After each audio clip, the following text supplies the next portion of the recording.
How's everybody doing? It's Orlando Pena with the Climb Movement. I'm here with Robert, amazing guy. Saw some of his work over here online. And, you know, I've been meaning to catch up with him. That's right. And meet up with him and, you know, and just get the vibe, get the feel, because the whole Hawkins was Africa. 10 years now. It used to be higher, but I cut it down. You know, it's been blonde, it's been brown, it's been black, it's been every color.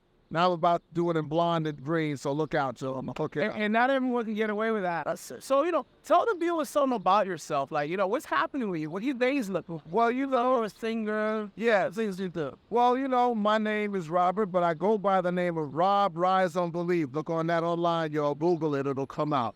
And our music is in my heart, is in my soul. You know, I like to bring music to people to lift them, inspire them, just so that, you know, forget about the yesterday. Make them remember today and just make laughs. Whatever music does to you, that's what I like to put in my music and make people happy. So, you know, it's what I do. It's what I feel. I'm also a model, act, write. Anything that deals with creativity, that's me, okay? We can tell by the fancy that's going on. Oh, yes. Yeah, I love to dress. So looking nice and wear colors. People they're trying to find their passion. It's about music. So what inspired you to be passionate about music? Well, that's a good question. I grew up in a musical family. My mother was a singer. My uncle was a singer. My grandmother, you know, was in the church, so I sang in the choir for a little bit.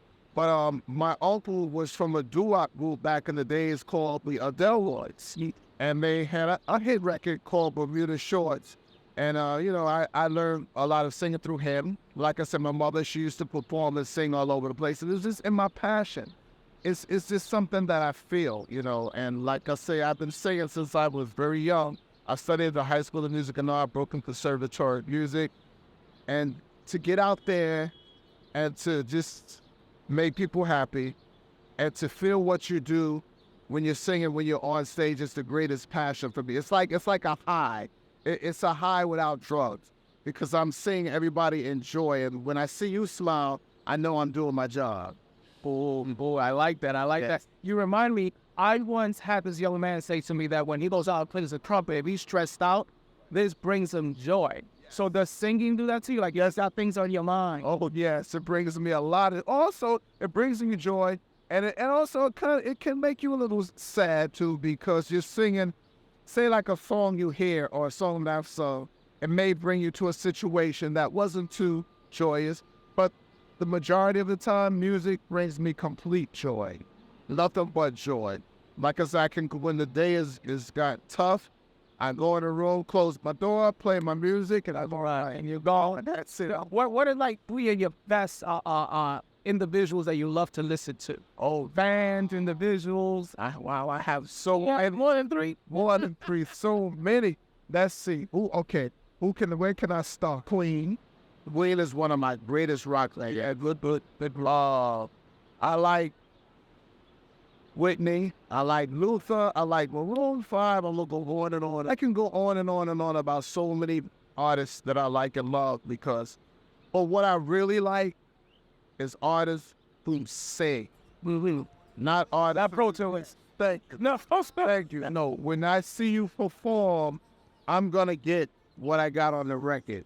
You know, when the machine breaks in the back, can you still blow? Okay, so that's what I like. Music and people who touch me with their voice. Artists who play, write, sing. And I always say that artists, we see the world in colors. We're not prejudiced, you know. Artists, if you're prejudiced, you're an artist, it's not what I want. Absolutely. You can't have prejudice. You can't have, because artists, universal artists for everybody. There's no reason, like you said, how can you be prejudiced and you're an artist? Yes. You're stingy, you're not sharing. You're just keeping it to a small group. Artists are people who have no prejudice, no boundaries. We're just free. A lot of people don't understand us. That's right. A lot of people, think what we do is easy. It's not easy to be an artist. It's not easy. And another thing that I'm not liking is the fact that they're taking arts. I don't mean to get so heavy on that, but it's true. We do what we hear art. Yeah. You know, the artists is hard to understand artistry, but I'm always with core, and I'm always creating. And some of the things that I do, where like I have an office, I have, and I'll lock the door, and I want you to understand. But I was like, I'm in my world, and you gotta leave me alone. Yeah. You gotta let me do what I do. Yeah. So, and to the thing about an artist is that no matter how much we create, we still want to create more. We like, we're not satisfied. No. And that's like, you're a singer, you sing one song, I sing another one. Right. Sing another. That's right. It never satisfies. I mean, because you're constantly creating. I think you stop creating when you're no longer on the stir. Right. Put it that way. Creativity, and like you said, you cannot have people interfere in what you created. Close the door, leave me alone, go someplace, have peace and quiet. I got some questions for my good man Robert here. All right. Let's see. And these are like right off the cuff. He has no idea what I'm about to ask. That's it. Okay.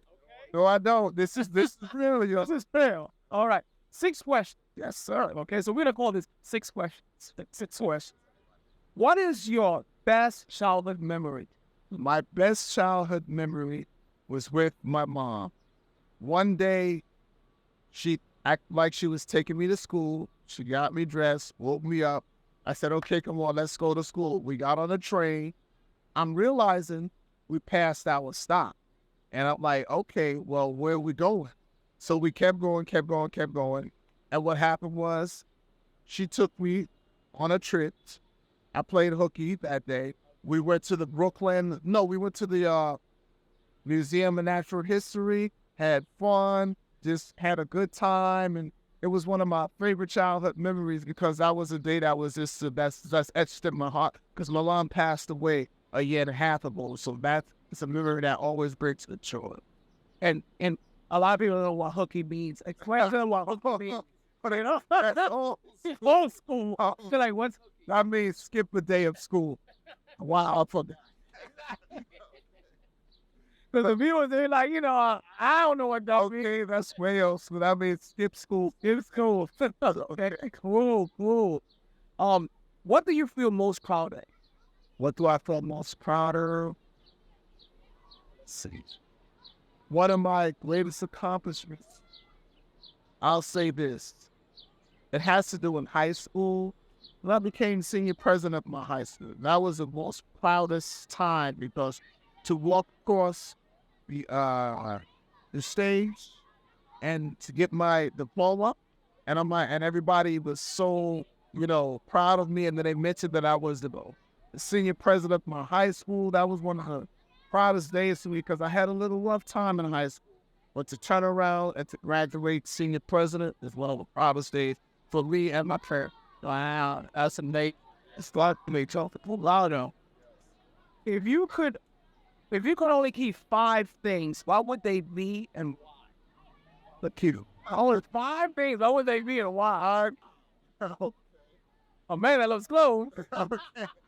Not a human being. So, what would they be? My music, 1. My record collection. Okay, let's see. Definitely my all. That would be considered a thing. My clothes, I like to dress nice. Pictures of my family. Pictures of my family. That's 4. Pictures of my family. The birth certificate. All I did was the birth certificate. One of the reasons for that question is that we hold on to so many things. Yeah. And at the end of the day, there's a lot of junk. We think that all our possessions and it's the most important thing. Yeah.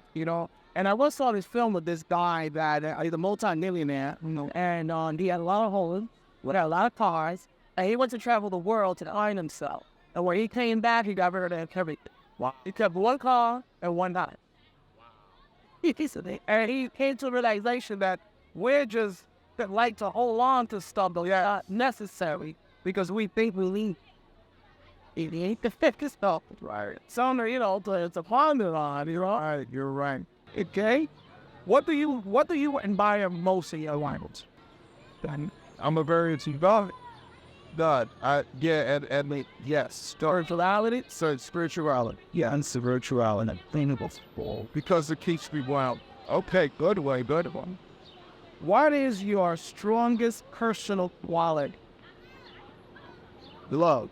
I love, of course. That's my strongest quality. Love, right? So, bye. Okay. And the last one, how will your friends describe? The best one for last. Okay. My friends, well, a lot of they describe being cool, outgoing, like a lot of colors, real, full, outgoing, real, genuine would be same as real. They put authentic, giving, a happy person and a guy that doesn't take no shit. I don't play. I'm very kind and very loved, but they know I don't play. And a guy who will be there for you when you need him. Very supportive. I'm not very supportive. Yeah. Okay, that's a good. Those are some good, powerful answers. Okay, Got it. and like we said, we caught Robert off guard, and that's one of the things that we do in the Clive movement. Sure did. We wanted to intrigue people. We want to get people thinking. So, any last words for the viewers? Well, if you want to really get to know me, reach out to me. This is a chance to give you to my Instagram page, which is Rob Rise on Belief. All right, Instagram or hashtag Rob Rise. I'm new at this Instagram, but it's Rob Rise on Belief. My Facebook page is Rob Rise on Belief. Facebook page Rob Rise on Belief 1. Listen to my music. This will introduce you to who I am. I have music on iTunes. It's all over the place on Spotify. The first album is called Rise on Belief, and the second album is called Right Faith. And I go by the name of Rob Rise on Belief. But also reach out to me on Instagram. I'll connect with you. I'll answer back. This is how I am. I try to keep it as real as possible. If you see me on the street, tap me on the shoulder. Like, hey, Rob, how are you? I'll talk with you. I'm not going to be like, oh, who are you? This is me. Tap me on the shoulder. I'm all about being real, authentic, and love. That's what it is, because we got too much phony shit in this world. Too much phony shit. It's too much. Yeah, I totally love that when you say, because we should be connecting more with each other. Yeah. Because, this life, I always tell people, is short. And if you're selfish and keep saying things to yourself, then you're going to die selfish. That's right. That's right. Before, you leave this planet, you should be at least to leave a legacy behind, at least something that people can say, wow. Yeah. Person touched my heart. Yeah, so true, so true. Like what you're doing. This is what Orlando's doing is beautiful, man. This climb a little bit is awesome. Now, glad I got a chance to do this. Thank you. It shows the realness in what we need. So, like I said, there's so many different faces in this world today. You just not the one face you're getting when you meet a person. Right. You don't know. And to be with people like you who are real, authentic, to people like thee, we're out there.